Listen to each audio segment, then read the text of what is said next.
C'est sûr que toutes les voitures sont un peu différentes dans la conduite, déjà, mais aussi physiquement, il y a des différences entre les voitures. Et je pense que à ce jour, les voitures les plus physiques, ça reste les Formule 1 parce que simplement, c'est les voitures les plus vite et les voitures qui passent le plus vite dans les virages aussi et les forces G qu'on a sur le corps, c'est les plus élevés qu'on a en sport automobile.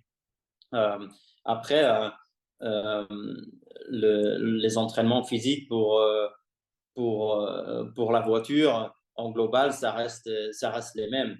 Et voilà, je dirais que à chaque fois que tu changes de voiture, euh, pas forcément il y a des problèmes, je dirais. Tu vois, il faut juste des fois un tout petit peu de temps d'adaptation.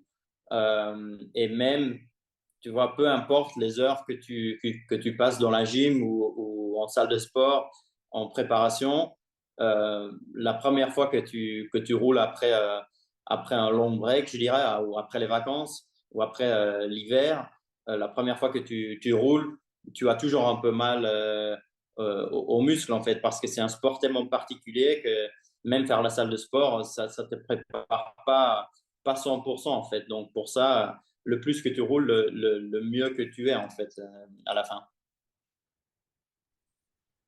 On est encore loin d'avoir fini la saison, mais toi, du coup, qu'est-ce que tu fais au-delà de l'aspect sportif pour essayer de te maintenir en forme quand tu as des breaks durant la saison?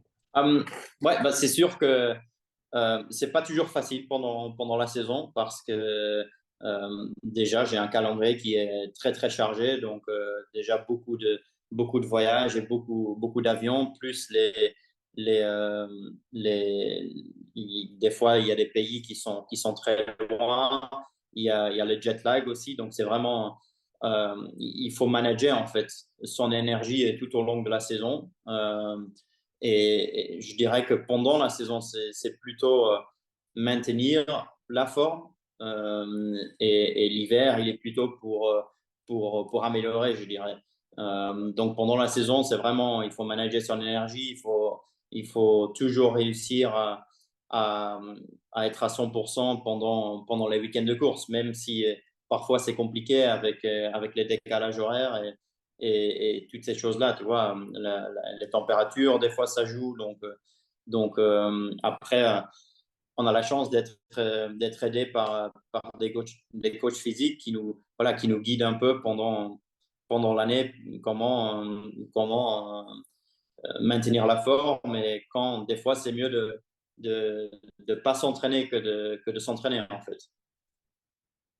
Il y a un aspect aussi, au-delà enfin, c'est tout aussi de l'entraînement, c'est au niveau nutritionnel. On entend souvent le fait que, enfin, vous essayez de maintenir un poids assez faible parce qu'au final, au niveau de l'aérodynamisme, il ne faut pas forcément être lourd, mais il faut aussi du muscle totalement avec les protéines, etc.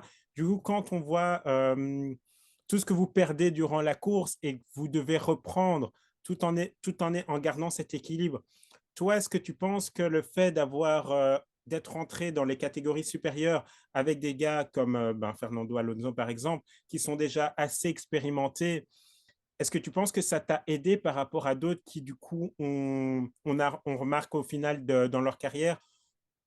Je dirais pas, c'est difficile à vraiment, c'est pas vraiment un aspect qui se discute beaucoup, je dirais, entre les pilotes, parce que souvent, les pilotes, ils ont leur propre entraîneur, en fait, et voilà, c'est ce que moi j'avais aussi à l'époque en F1, par exemple, où on a quelqu'un qui nous suit tous les jours, en fait, tu vois, et qui nous guide sur quoi manger, ce que tu peux manger, ce que tu peux pas manger, et voilà, de, de garder le poids assez constant pendant l'année, en fait. Je pense à l'époque où je roulais en F1, c'était un peu plus compliqué parce que il n'y avait pas la règle des 80 kilos. Donc maintenant, il y a une règle où les pilotes, avec son casque et tout son équipement, doit peser 80 kilos. Donc, si on est en dessous, il faut rajouter du poids.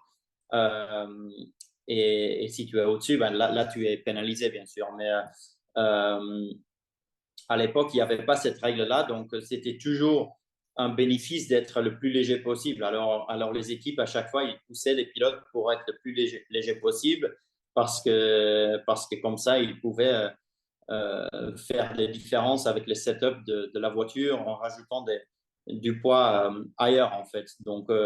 Donc il fallait, voilà, c'était une période assez difficile parce que des fois, tu mangeais pas beaucoup avant la qualification pour être le plus léger possible. Alors que maintenant, je pense que c'est un peu plus fair vis-à-vis de tout le monde d'avoir une règle voilà, de 80 kilos et au moins, ça, voilà, c'est un peu égalité pour tout le monde, quoi.